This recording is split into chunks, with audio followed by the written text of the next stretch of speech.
Inspirasi saya waktu itu kemarin untuk semua. Gubernur Sumatera Selatan Haji Hermanderu atau HD melakukan kunjungan kerjanya sehari penuh di wilayah Silampari yang dimulai dari Musirawas, Lubuk Linggau, dan Muratara. Kunjungan kerja dengan bertujuan mengevaluasi cara penanganan COVID-19 dan memperbaiki tingkat kesadaran penerapan protokol kesehatan di masyarakat agar semakin baik. Memang demikian. Nanti mulai dari April, Mei, Juni, Agustus ini stok kita mungkin hampir ratusan ton yang berasal masih aman karena tidak ada satu penggiling padi yang kapasitasnya satu hari bisa 20 ton bisa langsung dari beras dari petani panen langsung. Kemudian Gubernur HD memberikan penilaian jika penanganan COVID-19 di Kabupaten Musirawas itu maksimal dan berjalan dengan baik. Hermanderu menyebutkan Bupati dan jajarannya telah berusaha maksimal menangani penyebaran COVID-19. Tapi secara virtual ditayangkan bahwa Musirawas ini tergolong yang kecil merefokusi dan realokasi. Saya ingat sebagai gubernur, saya nggak perlu komen dulu, kamu tahu Pak Hendra. Pak Hendra dulu mengikat dulu korporasi dan orang mampu. Padahal sama ilmu kami, memang kecil dulu, tapi kita nggak pernah ada limit. Pada kesempatan tersebut, Gubernur menyerahkan bantuan berupa alat pelindung diri atau APD dan memberikan apresiasi atas apa yang telah dilakukan dalam memutus mata rantai penyebaran COVID-19.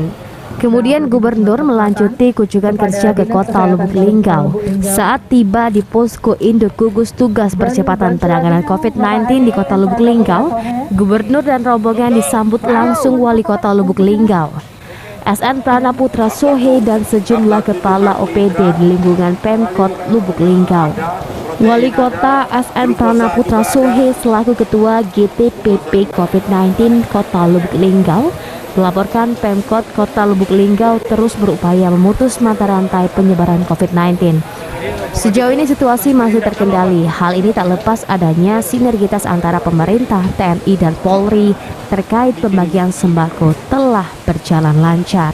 7.000 tenaga. Tahap 1 dan tahap 2 ini kami bagi sembako dengan komponen 20 kilo beras, 1 kilo ikan asin, 1 kilo gula, dan 3 kilo minyak goreng, satu dus Indomie, dan 1 karpet telur. Kemudian ada 1 keping vitamin dan masker. Ini tahap 1, tahap kedua. Dan tahap ketiga, tahap kedua ini melengkapi daripada distribusi tahap pertama. Tahap ketiga ini melengkapi distribusi tahap 1, tahap 2, dan kemudian juga melengkapi daripada. Selanjutnya Gubernur didampingi Wali Kota meninjau gudang penyimpanan sembako di gedung X Auditorium Pemkab Musirawas, sekaligus melihat posko-posko penyemprotan disinfektan. Jadi untuk itu pelaksanaan seperti sanitizer, seperti disinfektan boleh saja tetap dilakukan, namun bukan berarti membatasi gerak selama physical distancing-nya masih terjaga atau social distancing-nya juga tetap terjaga. Lebih luas lagi protokol kesehatan, karena dua daerah ini, artinya Sumatera Selatan, Bengkulu, lebih khusus lagi Kota Lubuk Linggau dan Rejang Lebong ini serumpun, baik dalam sosial, kesukuan, bahkan bahasa juga hampir mirip, juga dalam rangka pertukaran komoditas. Adi Arianza, PAL TV.